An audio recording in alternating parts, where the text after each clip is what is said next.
long-winded and sanctimonious gab fest called July 21st, 2026, the Blame Game. Hey, this is the game where we blame everything that's ever happened on Not somebody. Everything. Not everything. Not everything? All right, just most things. Yeah, I'm thinking I was looking at the new platform that's soon to be released.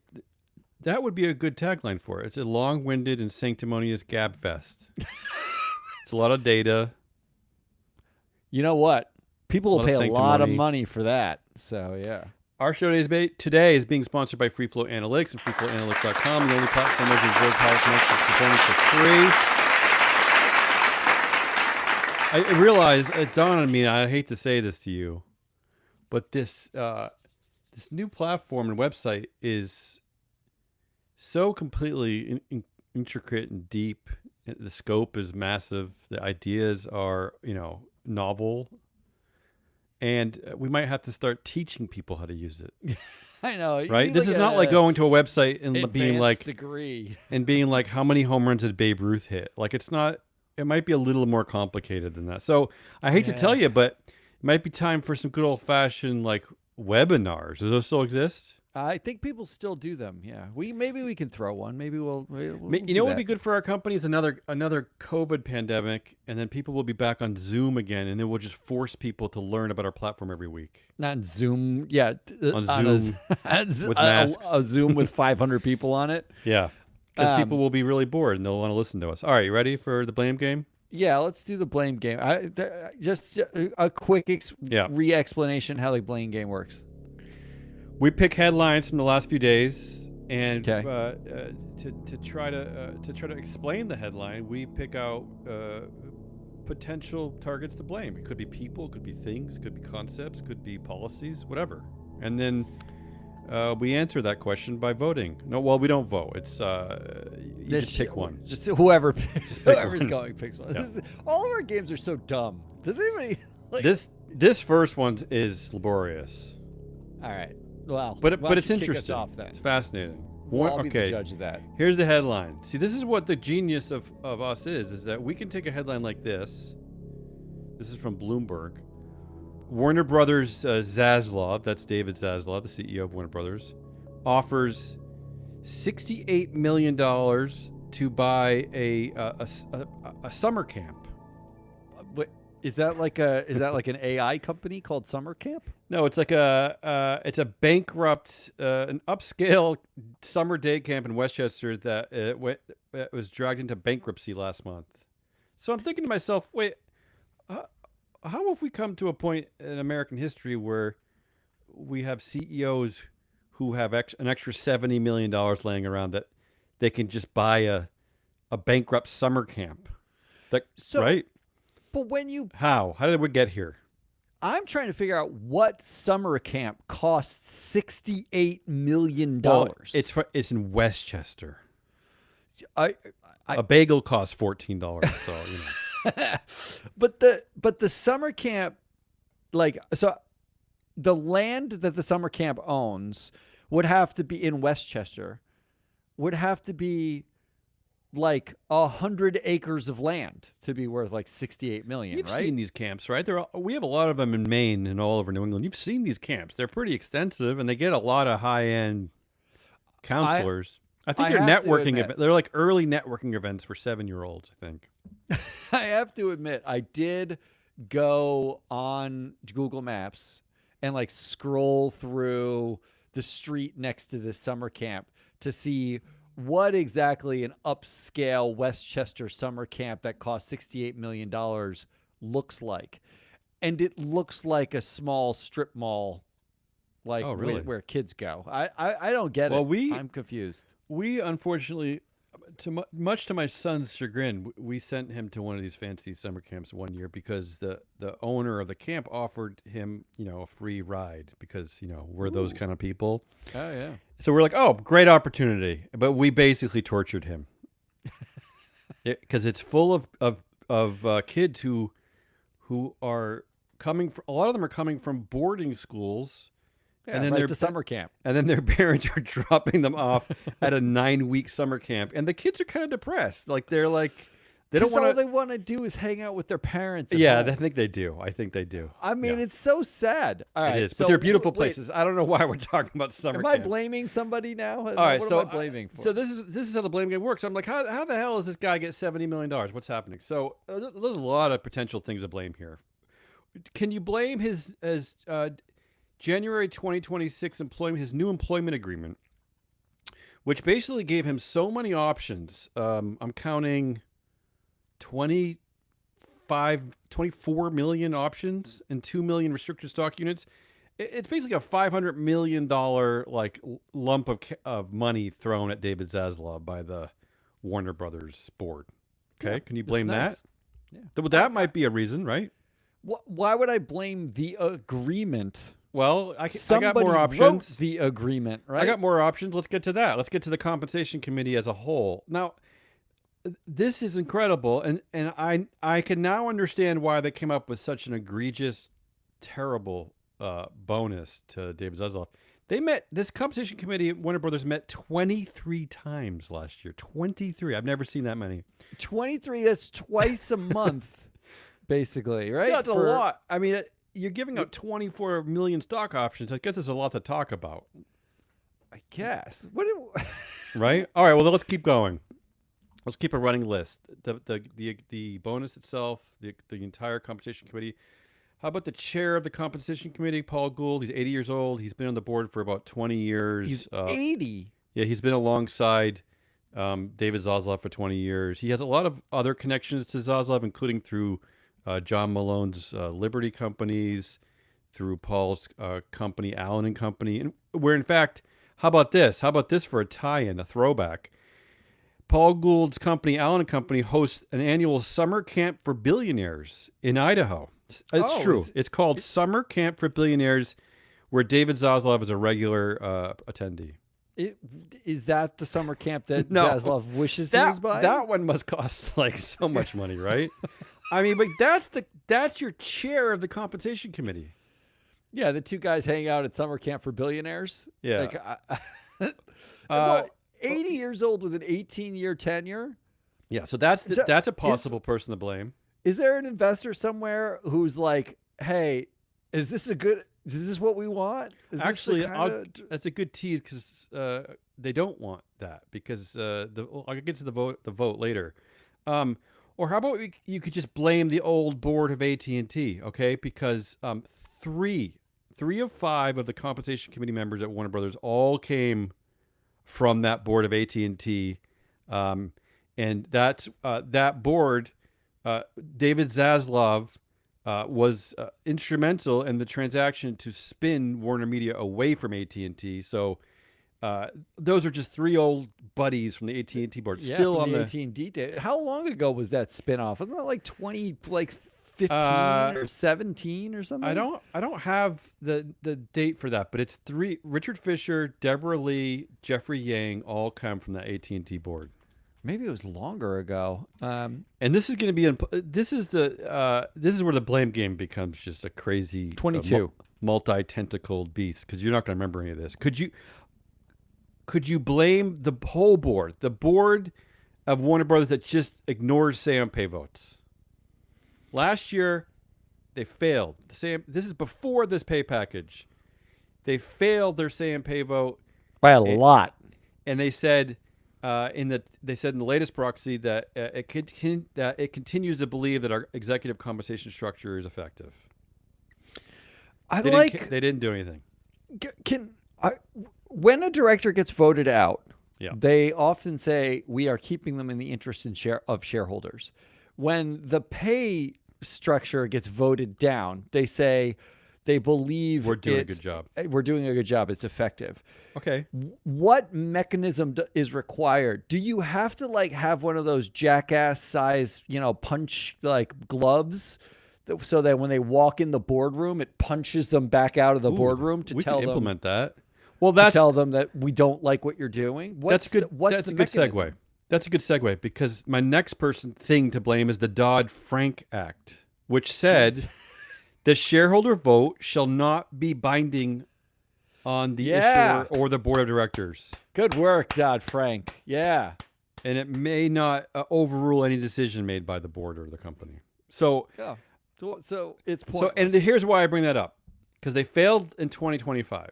At the special meeting in April to vote on the merger, the pay failed, 83% no. And at the regular meeting in June, just last month, 84% said no to pay. So from every direction, the shareholders hate the pay at Warner Brothers. And yet, because of the Dodd-Frank Act, nothing happens. And how about, or you could blame the SEC, who also, they wait on this. They said, say on pay votes are advisory rather than binding. Do not require the company or the board to take a specific action. They say this in writing, the SEC. Thanks a lot. Board, look, and can I just say, like, binding. And we're gonna get to this later because I talk all about ESG haters at the end of the blame game. This is all despite the fact that we worship the teat of shareholder capitalism. We're like, hey, we can't pay workers more. We can't do anything. We can't like save the environment because we just have to honor shareholder capitalism. And yet, when shareholders weigh in and want you to do something, the SEC is saying, no, you can't tell. Shareholders don't matter. Your opinion does not matter. Stop. But didn't How Gould crazy get is that? voted out? What's that? Gould, didn't he get a vote out? So in June 9th, 2026, Paul Gould, 52% said no to him. The committee, the rest of the committee members got 30% no votes. I checked at their corporate website as of yesterday. They're all still on the board. And I have not seen a filing. Nobody's left the board. Of course they haven't left the board. Right. Because not only is the same, first of all, the pay is, you know how much investors spend to get pay data? I know ISS and Glass Lewis sell pay data. I know that there are firms specifically designed to analyze executive comp. And we get questions all the time about, do you cover pay? Because we want to vote on it.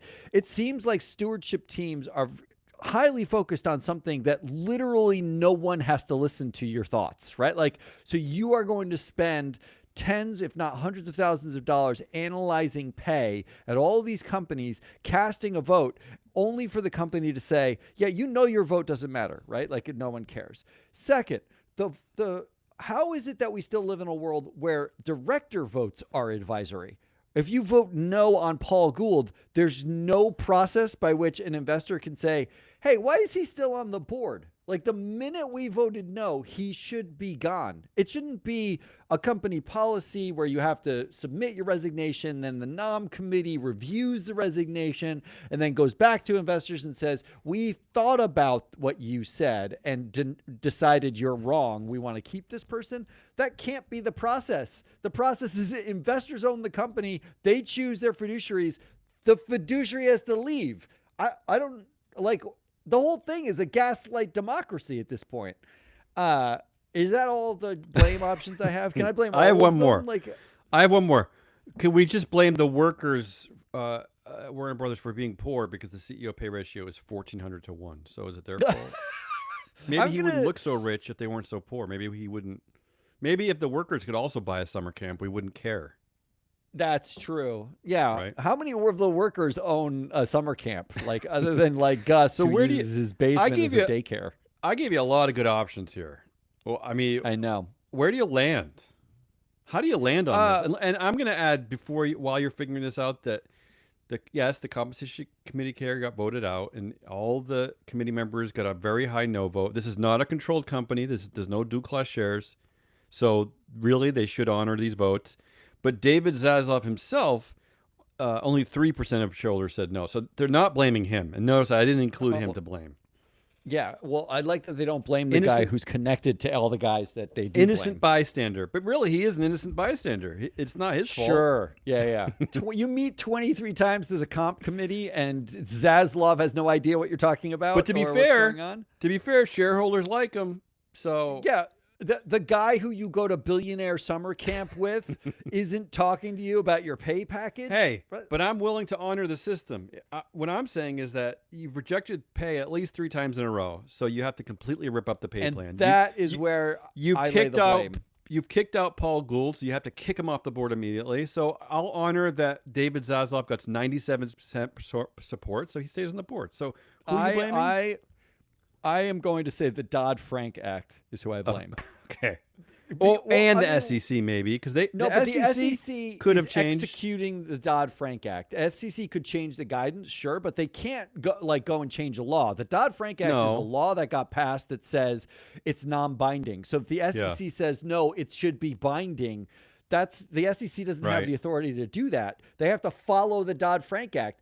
The Dodd-Frank Act neutered itself post-Enron, post-financial crisis, to we have these votes, so not just so that you can register your opinion. Pick up the fucking phone. You want to register your opinion. That's you have true. These votes so that you can run the fiduciaries, the people you elect to do the job of looking over the company, paying the CEO, giving what boards do. What's the point? Why have the vote at all? Well, to be fair, the board said that it took note of the negative 2025 Sam-Pay vote when making compensation decisions. They wrote on a sticky pad, don't pay, and then threw out the note. Yeah, I think it said they wrote down the word yawn, and then they threw it away. So you're blaming the Dodd-Frank Act. That's fine. I think that's the right choice because the shareholders did the right thing here. They've continually said no. They've, in fact, kicked off the committee member who's most responsible, clearly, and yet nothing's happening. Of course nothing's happening. And their CEO is... They're just waiting for the deal to close with the Ellison. Yes. The Ellison Nepos. Well, a court just held it up, put it on pause yesterday. Despite a 1,400 to 1 CEO pay ratio, their dopey CEO is buying bankrupt summer camps. So there you go. All right. Do you want to go next? Or you want me to do another one? I'll do one. Ready? All right. Go ahead. All right. Here's the headline. C-suite promotions now come with 3 or more jobs. I know this because I cover the 8Ks at the largest cap companies in the U.S., and I have noticed that there's a lot of weird combinations of job titles being handed out. So this is from the article, quote, when Target named Michael Fidelki CEO in February 2026, the leadership changes he announced went beyond a standard promotion. Target eliminated its chief commercial officer role and consolidated merchandising authority into a single position, naming Cara Sylvester, previously chief guest experience officer, as the sole chief merchandising officer overseeing product development, assortment design, and particular blah, blah, blah, blah, blah. Yeah. So there's not an obvious who do you blame in that headline, but okay. I gave it a shot anyway. That's the game. What do you mean? That's the game. You're sounding like you try. You're gonna try. Yeah, I'm gonna try. Was your requirement. Yeah. Let's come on. Well, I could have picked any other headline. That's true. The first option is AI. Wait, what? Isn't taking on more jobs what the promise of AI is supposed to be? What is the promise of AI? Aren't you supposed to be using AI to boost our productivity, allow us to do multiple things at a time because you've got AI agents running in the background? I thought it was the point was to get fired. Well, that's the other point, but that's mostly the point if you're middle management. Executive management's using the AI to replace middle management. I see. So if you're a C-suite, having multiple roles on one, that's only because AI exists. Yeah. And in fact, the article itself makes this claim, quote, executives who excel in a specific function are increasingly entrusted with broader operating mandates spanning commercial technology, operations, finance, or customer strategy. Really, aren't we just admitting that chief guest experience officer isn't really a thing? That you can have AI do 3 of the things that Cara Sylvester's doing, and that she just basically sits in her office and types to Claude, how we doing with our guest experience? Okay, I like how's this. Merchandising? Blame AI, right? All right. Should we blame executive chairs? All right, tell me why. Executive chairs who were former CEOs or just executive chairs in general? Who are former CEOs. Okay. So what's happening is the boys at the top, right, the CEOs, and generally the COOs as well, they are realizing that they can actually offload their work, become executive chair. They get the same salary, fewer hours, no responsibilities. Brian Cornell It's telling that they use Target here, where Brian Cornell is sitting as executive chair, where he totally tanked the stock of the company. He did a shit job, and somehow investors and in the board take the reputation, but and the not just stock. reputation. Yeah. And there's whole communities of people, diverse communities that no longer shop at Target. Target in our town is empty now all the time. There's like no one who I haven't goes been there. in 18 months. Yeah. We drive by it on our way to Costco, where actually Yeah, you I can't do the even find a same. parking spot. I do the same. Yeah. But Brian Cornell is sitting as an executive chair, and so now every CEO is sitting there saying, "Oh shit, the way to do this job is actually to offload all my responsibilities to somebody else." Oh, so you're saying it's like a title vac, like it's sucking, it's a black hole, it's sucking in titles, the executive chair, well, and then I it's think spitting that- out, it's randomly spitting them out, and they're just like they're heezing to other executives. Well, if you're Michael Fidelki, the now CEO of Target, and you basically have the CEO who's sitting above you on the board, getting the same pay, Someone and more telling you what important. to do anyway. Yeah. There's always someone more important. Wouldn't you be sitting there saying like, the way to do this job is to make everyone else do all the jobs and I do less? Like if I'm going to have a boss anyway, like that's a great business model for me. I will sit as the CEO chair, but mostly I'm just going to tell everybody else to do all the things. And so the executive chair is an example of how to do less and hand it off to someone else. I got to tell you, I don't know if this is going to be an option later, but what came to my mind was that this is a perfect way for the co-CEOs at a place like Target, Fidelki and what's his name, Cornell. Cornell, yeah. This is a genius way to blame people when something goes wrong, because now that they have like way more titles, it's easier to blame them for things, right? You can just find things that they probably did wrong because they're looking over 17 different things and pass the buck, right? It's their fault. That's what I mean. Like the executive chair sets the example that I don't have the responsibility. Yeah, I have it's nothing. Someone else's, but I have all the money. Yeah, I have all nothing. the same power Right, and money. that's a good point. Or do you blame pay committees? I don't know about this one. Look, they're handing out massive golden hellos True. to like CFOs, COOs, Especially everyone in the CFOs, yeah. C-suite, right? How can you justify these massive golden hellos? Give them 6 titles instead of just the one. That's an interesting thought, except that Target, they bypassed the golden hello because they hired from within, right? Although they are bringing people in, so they're probably bringing yeah. people in. They're shuffling leadership. Right, They're right. handing out retention bonuses. Like I don't know. It seems like if we're going to justify, giving these people a bunch of pay, make them have 5 jobs, right? Like, and the jobs are not hard. Like, let's be honest. Kara Sylvester was chief guest experience officer. First of all, that's not a thing, is it? Like, is that a thing? Like, since when was that a C-suite I don't know what role? that means. Does that just mean the person in charge of like customer relations? I don't know which is important, I would think, but I don't know.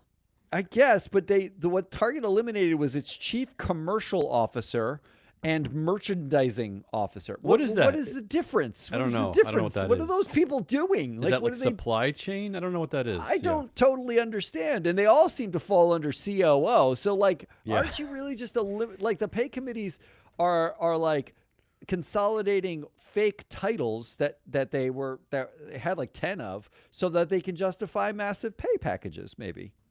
Okay, I'm not totally with that one, but I hear what you're saying. Keep And then going. finally, how about just boards, straight up? Boards actually aren't paying attention to executives anyway. The data in the FreeFlow Analytics platform suggests that large boards in the U.S. are either deferential to the CEO. They just do whatever the CEO says. So they are not actually thinking. They're just, casting votes with the CEO. Or they're deferential to one another. They're highly interconnected. They are horse trading board jobs. So the boards are like totally checked out at this point. So when you consolidate the chief guest officer and merchandising officer and commercial officer titles, does anybody really care? The board's like, whatever you say, Michael. Well, really, Brian, because you're still sitting in the company. So maybe it's board's fault. So those are your options: AI, executive chairs, pay committees, or boards. And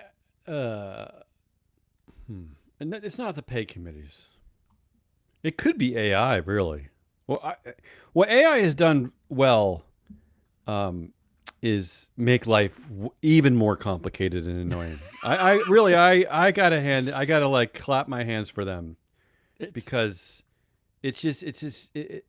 we've increased exponentially how annoyed everyone is with everything constantly. Oh, well, that's for sure. Yeah. I'm Just like permanently annoyed reaching, now. just calling the pharmacist that I can almost see from my house. Like my Walgreens is so close, I can almost see it. Just calling them to ask them a question now is riddled with nonsense. Yeah, slop and AI. Yeah, and like, that's AI's fault. So I could lean to AI, but just because we are who we are and we're trying to constantly educate people about something they don't care about, which is really the ethos of our company, right? We're gonna tell you something that you don't care about. That's who we are. that's what we do well. That's what we do. It's the executive chair. It has to be. I am just one thing Really? I've learned. Wow. One thing I've learned at this company is how constantly annoyed I am that any company does not have an independent chair who does not have a long relationship with the CEO or other executives, who has industry experience, who is capable of setting an independent agenda to provide checks and balances. So anytime that doesn't exist, I am irritated. Anytime a CEO is a chair, anytime you're paying a chair like an executive, and especially in this instance where your chair is the former CEO being paid like an executive, it's called BS. And I think it's all. I think that's why Target triggered you. Well, So I think did. this is what. Well, look, this article used Target as an example for a specific reason, and I think at Target that's the problem. It is just it's a muddled, fuddled mess, and they're just throwing titles out. They don't know they're not accomplishing anything. I just blame that governance structure. I don't know. I got to pick something. All right, we'll go with that. Okay, all right. Because the game doesn't matter. It doesn't matter. All right, I'm going to go to my next one. Luckily, my remaining ones are somewhat shorter.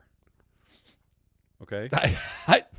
I doubt that's actually This true. one's two of them are definitely way shorter. This one, Andrew Cuomo joins the OKX board of directors. That's the former governor of New York State. Is joining the board, and this is important to us and should be to the world because we covered boards and directors. We put the who into what do we put the who into? I don't remember. Markets. I don't know. So he's joining this terrible crypto dumb exchange board, Bitcoin. I don't know. One thing I've come to realize is that it's all just a form of money laundering. It's a modern form of money laundering. That's how I see all kinds of crypto. If I'm wrong, write to me at Damien at FreeFlow LLC, because I won't open it anyway. I don't really care. Who do you blame for this? Do you blame the entire world just because it's just get angry at the world?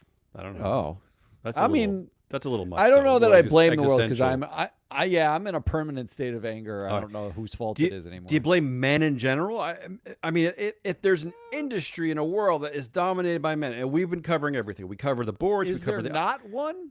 But we cover the IPOs. We cover these exchanges. Everything about them. We cover the VCs that fund these horrible crypto exchanges. The men are really dominating this world. So do you blame men in general? Even a nice man from Mongolia, do you blame him too? Like all the men, do you blame them all? It could be partially his fault. Yeah. Do you blame greed? I mean, okay, that's like capitalism, right? That's all. The world, men, greed, or do you blame? How about you blame the U.S. Department of Justice?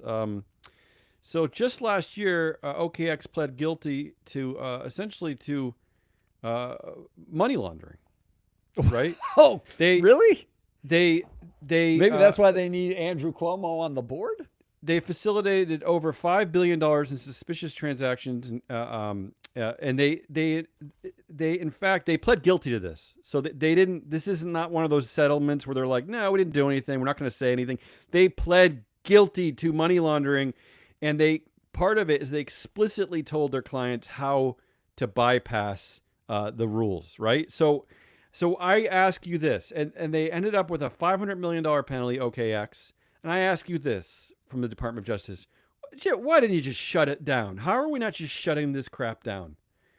$5 billion in suspicious transactions went through this company, and a year later, we're putting former governors of states on board. Why are we letting this look serious? Like, what are we doing? So there's my options. What do you think?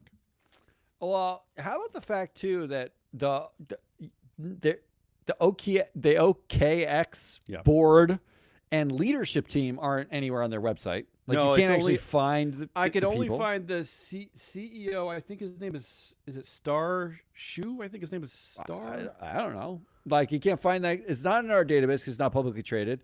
And it's Star the Shu. people, Yeah, he's from Singapore, and the only other guy they mentioned was Andrew Cuomo, who joined the board like yesterday. So I'm just like, how is this helpful?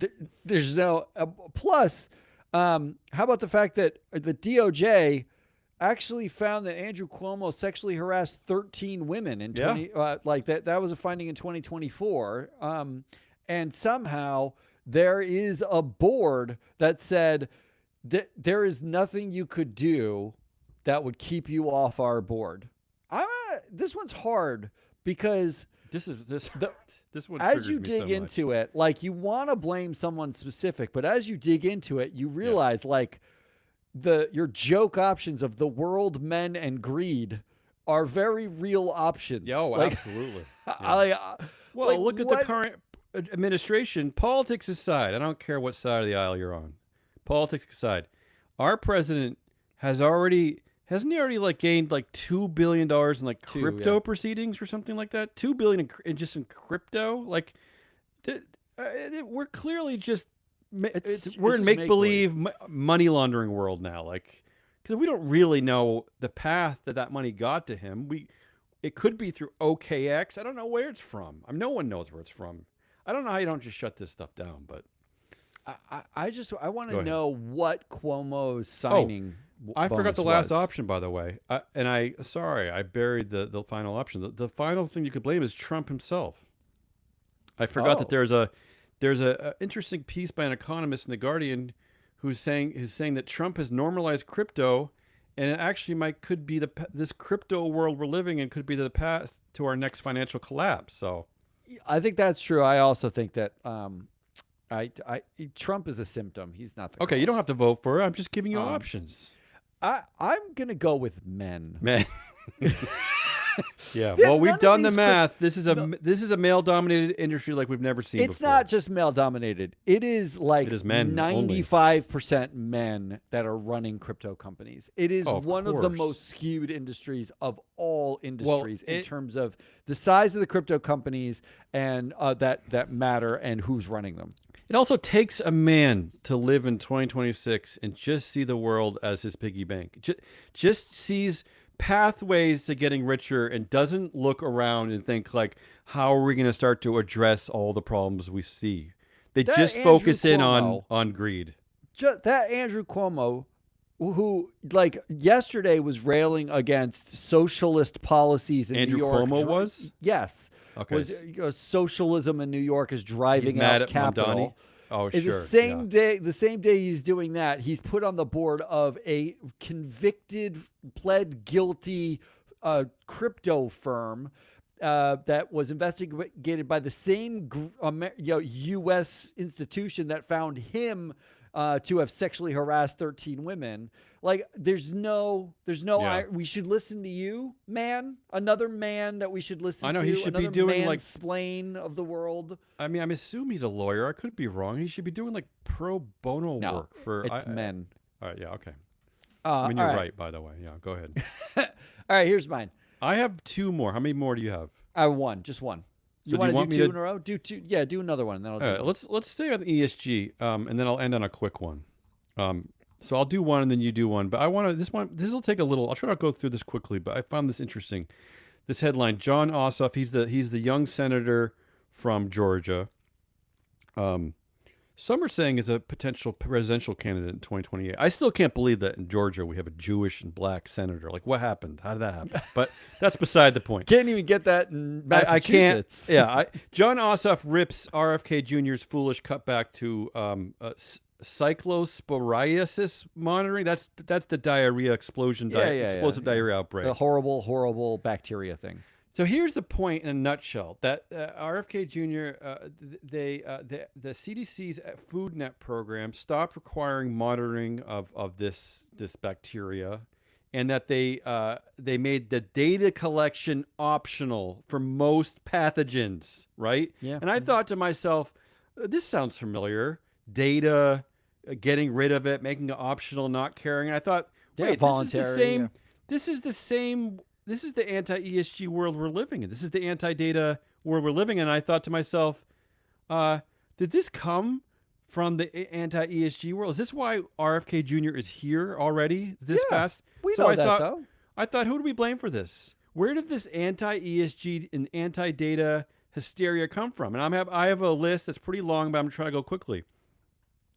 Do you blame Elon Musk? He said ESG is the devil and a scam weaponized by phony social justice warriors. Do you blame Vivek Ramaswamy, who was actually on this show? I don't know Yeah, how. was on the show. Yeah.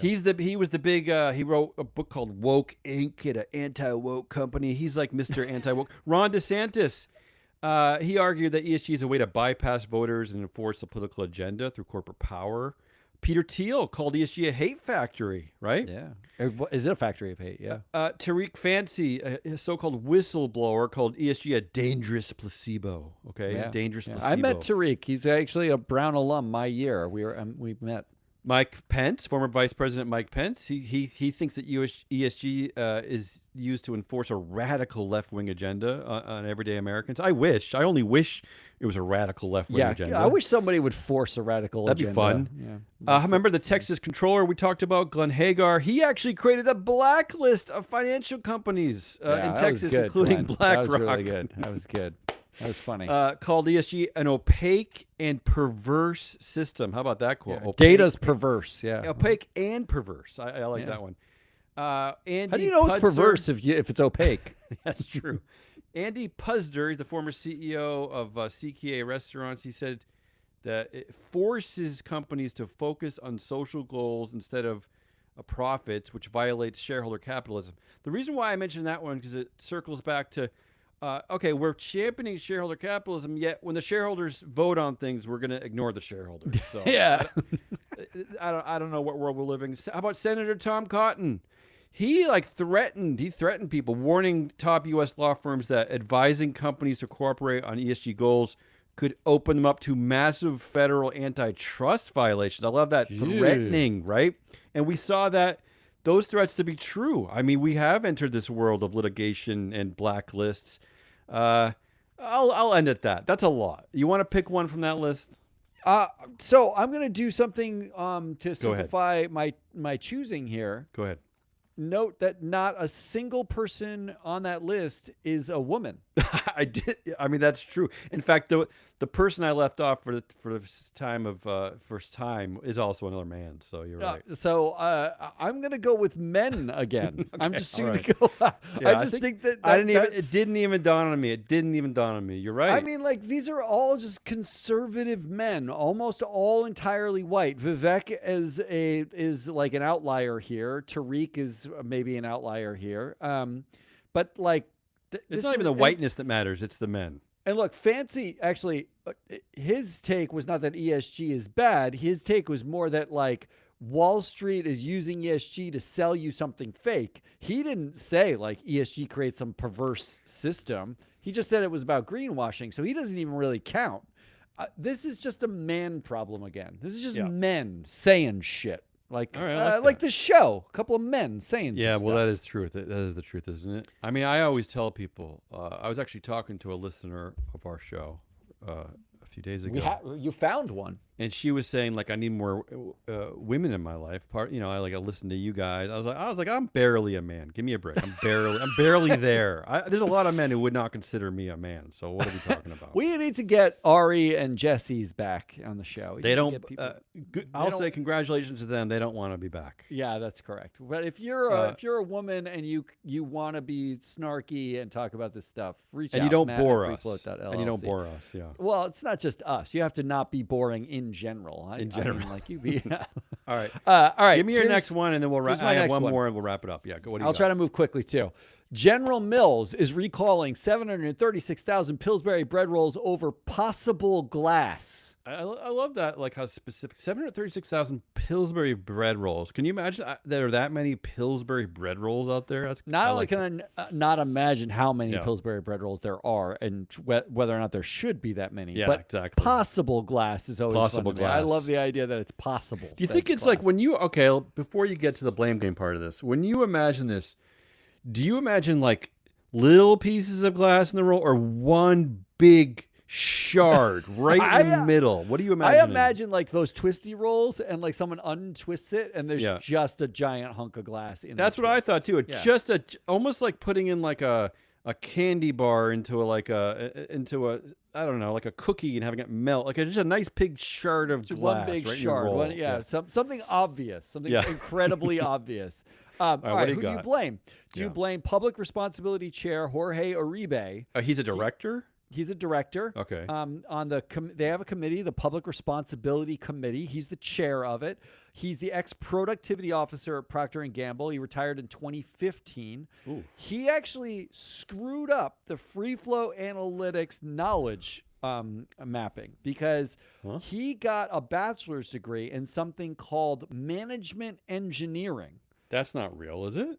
Well, I think actually he got it in a Spanish speaking. Okay, so maybe it's a weird translation. So it may just be a weird translation. Yeah. But it tripwired the knowledge, which is looking through like, did you get an engineering degree, and therefore like what do you know based on an engineer? This was like management engineering, not a thing, right? Like not an actual thing. But got an MBA. There's no actual evidence that he has anything except sales and marketing experience. I read both of his bios, and he's got a 10-year tenure, longer than the CEO.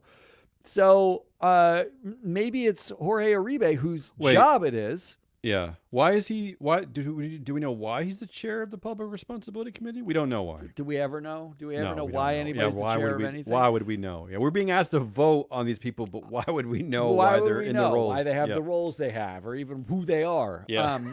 But he's got a longer tenure than the CEO, but not as long as your second option, who's the longest tenured director at General Mills, also on the Public Responsibility Committee, Steve Odland. Okay. Steve Odland is the CEO of the Conference Board. Oh. This is in our world. The Conference That's Board's weird. They why do is like he governance-y stuff. Why is he not the chair of the Public Responsibility Committee? Well, was the CEO of Office Depot. Oh, I didn't realize that. Which does Office Depot exist anymore? Didn't No. it die a Office horrible Max? death? Because Wait a minute. Explain to me briefly. What is the Conference Board again? The Conference Board does like public policy and governance-y stuff. How did he end up there as the CEO, you think? Well, I don't know how he ends up the CEO there, but he's been there for a while, I believe. It is a nonprofit, and right. It's like a think tanky thing. I think they do a lot of like governance-y, economic-y, think tanky stuff. Yeah. Okay. I thought it would have been like an academic wonk type of person, but it's the former CEO of Office Depot and AutoZone. An AutoZone, right? Yeah, that's odd to me. Yeah. Not exactly, like glass in your bread rolls is not exactly an AutoZone problem, I feel like. Although it could, think windshields. I don't know. Yeah. But he's been on the board for 22 years. Wow. This is General Mills. That's a governance thing to be proud of. This is a blue chip company. And the guy who sits on the, president of a nonprofit think tank that puts out governance related content has been on the board for 22 years. Yeah, that's weird. But long tenure directors is like one of the most old-fashioned governance principles. The first thing. Like, how long have you been here? Early man was like, Grok, no like long tenured director. Yeah.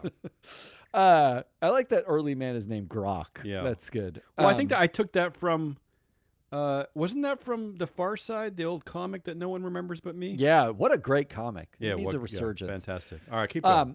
But both Steve and Jorge are tagged as deferential in the free float data. Okay. Which is that meaning this is an important gig for them, right? So maybe it's not either of them because they're deferential to the CEO, Jeff Harmening. Okay. So maybe it's Jeff Harmening, the CEO's problem.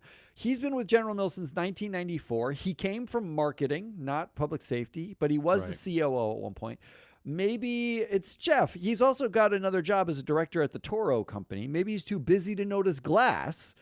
Or maybe it's not any of their faults because it's RFK Jr.'s fault. Ooh. Because here's the other headline. It's not just Taco Bell, lettuce, Impossible Glass, and Pillsbury rolls. Food and drink recall events reached a 6-year, year-over-year high. Oh, bingo. If I had a we've sound effect, gutted, I'd be hitting the bingo button. we've gutted every This- single person This who's was doing the fear, anything. right? This was the precise fear. This was the fear that Yeah. all of our food would be contaminated. Actually, so much so that I now buy as little as possible from like Stop and Shop. I get local farms. It's like Yeah, you get local horse meat now. You don't get your horse meat at Stop and Shop anymore. I love venison and horse meat and raccoon and Squirrel. all of this stuff. So who do you made think it this is? You made this one easy for me, and it's a great tie back to my John Ossoff anti-ESG piece. It is absolutely this world of anti-data. It's men, anti-data, anti-ESG, whatever you want to call it, anti-intellectual. I don't even know what you want to call it, or just maybe we just call it a seismic shift of a seismic power grab by management, which is just like, we don't care what anyone else says. Management is king. We're gonna just do anything we want. No checks and balances. Just remember that as you're chewing on the glass in your bread roll tonight, just remember it's RFK Jr.'s fault. Finally, for the blame game, July 21st, 2026. Probably our most popular game, the blame game. Yeah. When I say probably, that's my way of saying it. I don't know the answer, and nobody knows because no one listens. The headline is this one's going to throw you for a loop, and it ties in nicely to everything we've been talking about today. And that wasn't planned. It's just the genius of our intellects. The headline is, I pay my employees $1,000 a month per child for daycare. Per child. It's one of my ice cream company's best investments. I mean, this is incredible. I had to read this article, right? Because I'm like thinking, okay, so clearly it can be done. At a dumb ice cream company, there's enough cash that you can actually do this in America. So who do you blame for this headline? Do you blame a woman? Because I'm guessing, because I haven't gotten into the meat of the article yet, I'm guessing it's a woman who would say that. I pay my employees. So, but that blame is hard because I'm just be guessing at who it is. Okay. I Do you blame all women? Because come on, this is a very women-centric thought here. I'm sorry to the men, women but you're care not thinking about of this. childcare. Yeah. Right, Yeah. exactly. Yeah. Because men, when men watch their kids, they call it like, I have to babysit. Like I'm being told to babysit today, right? They're not thinking it as part of their general job, care yeah. job as a parent, right? As a parent, yeah. Do you blame DEI? I mean, DEI just seems like the thing you blame when good things happen, when systemic wrongs are challenged or reversed, when women are involved, when people of color. We just blame DEI, right? I mean, that's just an easy layup, Right? always. Yeah. Do you blame a woman named Molly Moon Neitzel, who is the founder and CEO of this company we're talking about, Molly Moon's Homemade Ice Molly Cream? Moons. Do we It's in blame Seattle. her? Yeah, exactly, in Seattle, right? I know. I've been there. Yes. We lived in Seattle. We went there all the time. They Well, were awesome Clearly, ice something's cream. working. Well, Yeah, we went there like in December. Like Yeah. we just go all the time. It was great. yeah, and this is not a huge company the size of like General Mills, but hey, you can scale up these models and still take care of your stakeholders. And finally, do you blame the CEO's business plan? Right? Do you blame specifically her business plan, which included living wages and free health insurance for everyone who worked at least 18 hours a week? Wow. How about that audacious statement? Andrew Cuomo is pissed at all this. Is all all I can think. How much glass is in her ice cream, though? That's really the question. I wouldn't even care. Like if the company I knew was taking care of the people this well, I wowould still be in line eating the glass. Honestly. So I would love to end the show by saying that I blame all women for this, but I actually what we find is that when you get to like Fortune 500 companies, to the extent there are any women to be all women that are leading these companies, they either have a daddy babysitter like executive chair on the board, or Yeah, we they can't don't find them. do this. Yeah. I don't understand They what would happens. if they were there in numbers. No, but I don't understand what happens between Molly Moons, where this Yeah. clearly works. They Yes. make enough money to do it. So famous and, that even you know it and went there, and you live on the other coast. and AMD, right? Like Advanced Microchips, like where Lisa Su is the CEO Yeah, and has all right. the power. And they don't do like the equivalent version of this, and they have all the problems that a major corporation has. Where is like somewhere in the middle is a big gap, and I'm pretty sure it's when like VC bros get involved and say maximize every dollar, stop paying for childcare. But I think that's part of it. Yeah, I think it's all the things that we talk about. It's the VC bros. It's the listing exchange that don't require anything. It's the state regulate. Like the Dexits, the Texas, the Delawares that don't require. Just like no one requires anything. It's just like nothing. We're not gonna force you to do anything. They do require you to like when you don't want to advertise on Elon Musk's Twitter, he will sue you and require you to advertise so that he Right. makes money. They will require that you don't buy a car from China that's better than a US car. They'll just say, well, no, you're not allowed here. Like the things that they like require you to do, like they don't require a company to have any rules that protect anyone other than the CEO, but they definitely want to make sure that you can't get better products made by better companies, and have equal rights. I'm going to go with Molly Moon because Okay. I think Blame it's the founder and business plan. CEO. Yeah, we And are I always think- blaming founders and CEOs. Yeah, You're we right. blame them for everything. Why So would I why not? stop here? I'm gonna Right. I'm gonna keep it going. That's it. Why is it that every positive article I open, and again, there was no gender mentioned in this title, just like when I open an article where a judge has shot down some horrible, law created by Trump, whatever. Why is it every time there's a woman attached to something good? What's going on? Why? The lawyers and judges, lawyers, and women are the last Molly bulwark Moons. of that's all we got. That's Hazelnut Rawless, Damien to his friend. I'm your analyst, Matt Muscardi. We are Free Float. If you want access to the platform that we've been mentioning, just email Matt at freefloat.llc. You know the number of emails I've gotten for access? No. One. Oh. I got one email. It's sad. It's Yeah, it's sad sad. because it's like all the data you could possibly want. If you listen to the show, you want the data. I can see when you've logged in or not. Well, too. look, like we have to start teaching log in. people how Look, to use it, I guess. We gotta start I guess teaching so. But there will be a shareholder primacy tomorrow with Mike Levin and Ann Lipton. There will be a proxy countdown on Thursday. There will be a Friday show wrapping up the week. You got so much content coming Oh, your way. boy. If you didn't see the zine this week, there's a zine from yesterday. You should go get that. You can get it on the platform or ask someone for an email. That's all we got. Until later. Good. Bye.